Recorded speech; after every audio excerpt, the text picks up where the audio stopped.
സൗവർണിക നിയമസഭാ തെരഞ്ഞെടുപ്പ് ഇനി ഒരു 3 മാസം തികച്ചില്ല. അതിനുവേണ്ടി കേരളം ഒരുങ്ങിക്കഴിഞ്ഞു. അതിനോടനുബന്ധിച്ച് നിരവധി സർവേകൾ ഇപ്പൊ പുറത്തു വരുന്നുണ്ട്. അതില് പോൾ ട്രാക്കർ ഇലക്ട്രൽ ഫോർകാസ്റ്റിന്റെ സർവേ ഫലം ഇപ്പോൾ പുറത്തു വന്നിട്ടുണ്ട്. അതനുസരിച്ച് LDFന് 43 മുതൽ 49 സീറ്റ് വരെ, അതായത് 37 മുതൽ 40% വോട്ട് LDFന് കിട്ടുമെന്നും UDFന് 89 മുതൽ 96 സീറ്റ് കിട്ടുമെന്നും അത് 44 മുതൽ 46%. NDAക്ക് 2 സീറ്റുകൾ വരെയാണ് പറയുന്നത്. 0 മുതൽ 2 സീറ്റ് വരെയാണ് ഇവർ പ്രവചിച്ചിരിക്കുന്നത്. 14 മുതൽ 15% വരെ വോട്ട് കിട്ടുമെന്നാണ് പറയുന്നത്. അപ്പൊ ഇങ്ങനെ നിരവധി പലരും പല സർവേകളും നടത്തി ഇപ്പോൾ റിപ്പോർട്ടുകൾ പുറത്തു വിടുന്നുണ്ട്. എല്ലാ റിപ്പോർട്ടുകളിലും UDFന് തന്നെയാണ് മേൽക്കൈ എന്നാണ് കാണാൻ കഴിയുന്നത്. LDF എന്തായാലും ഭരണവിരുദ്ധ വികാരം സജീവമായി തന്നെ ഉണ്ട്. അത് കഴിഞ്ഞ ഒന്നാം പിണറായി സർക്കാരിനേക്കാൾ ഇപ്പോഴത്തെ രണ്ടാം പിണറായി സർക്കാരിന്, അതായത് ഒന്നാം പിണറായി സർക്കാരിനും ഒരുപാട് ആരോപണങ്ങളും എല്ലാം ഉണ്ടായിരുന്നു എങ്കിലും ആ പാൻഡമിക് കണ്ടീഷനിൽ കോവിഡ് എന്ന ഒരൊറ്റ നൂലിൽ പിടിച്ചാണ് രണ്ടാം പിണറായി സർക്കാർ വന്നത് എന്ന കാര്യത്തിൽ തർക്കമില്ല, അവർക്ക് പോലും തർക്കമില്ല. പിന്നെ ചില അണികൾ ഇതൊക്കെ തർക്കിക്കുമായിരിക്കും, പക്ഷെ LDFനും അറിയാം എന്തുകൊണ്ടാണ് രണ്ടാം പിണറായി സർക്കാർ വന്നത് എന്നുള്ളത്.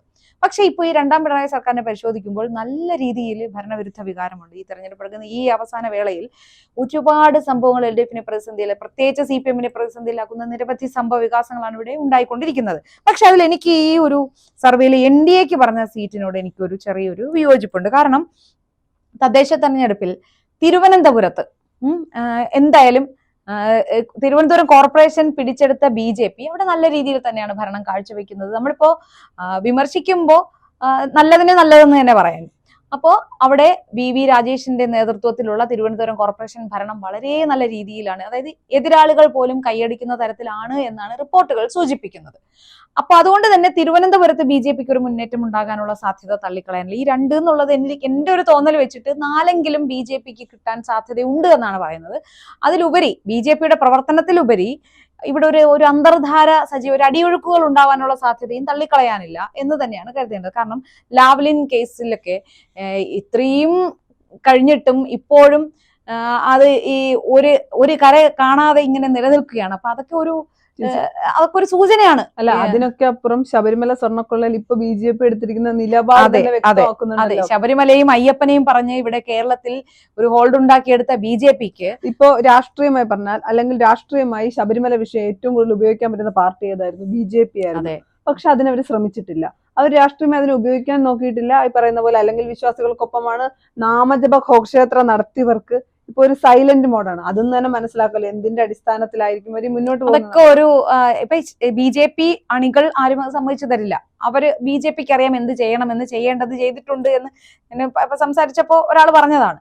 എന്ത് ചെയ്തു എന്നാണ് ഇവർ താരതമ്യം ചെയ്യേണ്ടത്. സ്ത്രീ പ്രവേശന സമയത്ത് ഇവരുടെ പ്രതിഷേധമൊക്കെ എങ്ങനെയായിരുന്നു, അതിനേക്കാൾ എത്രയോ വലിയ കാര്യമാണ് ഇപ്പൊ ദൈവമുണ്ടോ ഇല്ലയോ എന്നുള്ളൊരു ചോദ്യം, ഒരു വലിയ ചോദ്യമായി ഈശ്വര വിശ്വാസികളുടെ ഉള്ളിൽ പോലും. ഇപ്പൊ ഞാൻ വിശ്വാസത്തോടെ തന്നെയാണ് പലപ്പോഴും അമ്പലങ്ങളിൽ പോകുന്നത്, എന്നാൽ പോലും അത് ഉണ്ടോ, ഇനി ഇല്ലായിരിക്കോ, ഒരു ചിന്ത ഉണ്ടാവും. ആ ഒരു സംഭവത്തില് ഈ ശബരിമലയിൽ നിന്ന് ഇത്രയും അയ്യന്റെ സ്വർണം കട്ടെടുത്തു എന്ന് പറഞ്ഞാൽ, സാധാരണ പറയാറുള്ള അമ്പലത്തിൽ പോയി നമ്മൾ ഇറങ്ങുമ്പോൾ നമ്മുടെ ഒരു കാല് മറ്റേ കാലില് പാദം ഒന്ന് തട്ടിക്കുടഞ്ഞിട്ട് പോകുന്ന ഒരു ശീലമുണ്ട്. അത് എന്തിനാണെന്ന് വെച്ചാൽ ഒരു തരി മണ്ണ് പോലും ഇവിടെ നിന്ന് ഞാൻ എടുക്കുന്നില്ല എന്നൊരു കോൺസെപ്റ്റാണ്.